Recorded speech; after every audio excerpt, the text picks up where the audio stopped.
যদি যেখান থেকেই হোক পাল্টা গণ অভ্যুত্থানের চেষ্টা করে থাকেন, তাহলে আপনাদের গায়ে বাড়া জানাজা পড়ার লোক খুঁজে পাবেন না। যেই নৌকার মাঝেই এরা সাজুক না কেন, নৌকা সহ ডুবিয়ে দিতে হবে। যতদিন পর্যন্ত জনতার দ্বারা নির্বাচিত জনগণের সরকারের হাতে ক্ষমতা না যায়, ততদিন পর্যন্ত রাজপথে 10 মিনিটের ঘোষণায় নামার জন্য প্রস্তুত থাকতে হবে। যেই স্বৈরাচারী সরকার পুলিশ দিয়ে আমাদের ব্যারিকেড দিয়েছিল, সেই স্বৈরাচারী সরকার কোথায়? সেই পুলিশ কোথায়? আমরা স্পষ্ট করে বলে দিতে চাই, বাংলাদেশের ছাত্র জনতাকে ব্যারিকেড দিয়ে আটকে দেওয়া সম্ভব নয়। যদি আটকে দিতে চান, গদিতে আগুন জ্বলবে। ওই স্বৈরাচারী সরকার নাকি ভারতে বসে পাল্টা গণ অভ্যুত্থানের চেষ্টা করছে। এর চেয়ে বেশি হাস্যকর আর কি হতে পারে? আমরা স্পষ্ট করে বলে দিতে চাই, যদি যেখান থেকেই হোক পাল্টা গণ অভ্যুত্থানের চেষ্টা করে থাকেন, তাহলে আপনাদের গায়ে বাড়া জানাজা পড়ার লোক খুঁজে পাবেন না। আমরা যখন রক্ত দিতে শিখেছি, তখন আপনাদের মতো ফ্যাসিস্টরা আমাদের লোক পর্যন্ত স্পর্শ করতে পারবে না।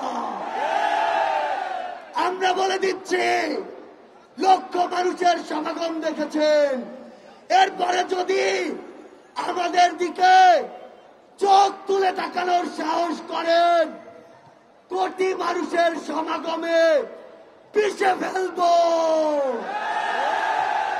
আমরা স্পর্শ করে বলে দিতে চাই, এই বাংলাদেশ 16 বছর পরে স্বাধীনতার যে নতুন মুখ দেখেছে, সেই মুখের দিকে কেউ যদি নজর দেওয়ার চেষ্টা করে, তাহলে তার জায়গা আমাদের এই বাংলাদেশে হবে না।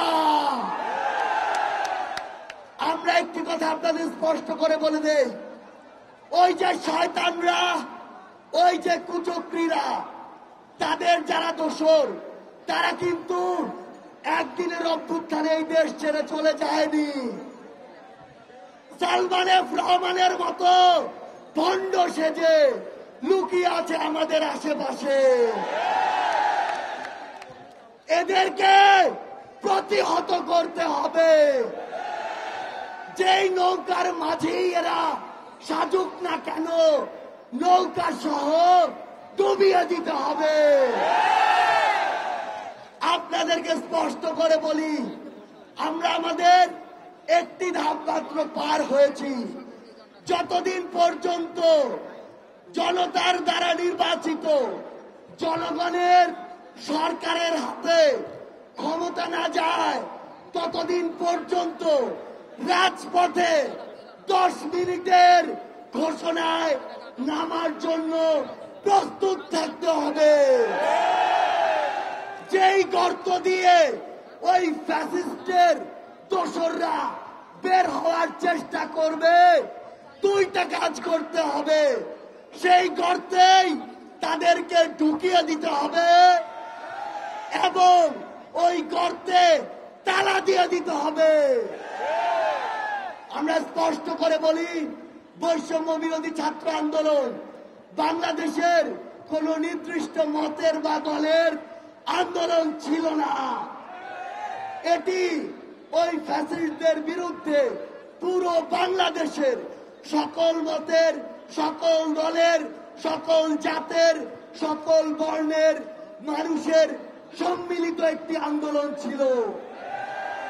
সে জায়গা থেকে সামনে যদি বিন্দু পরিমাণ কোন বাধার আশঙ্কা আমরা দেখি, তাহলে ওই 5ই আগস্টের মতো জনতার স্রোতে তাদেরকে পিছিয়ে দিতে হবে।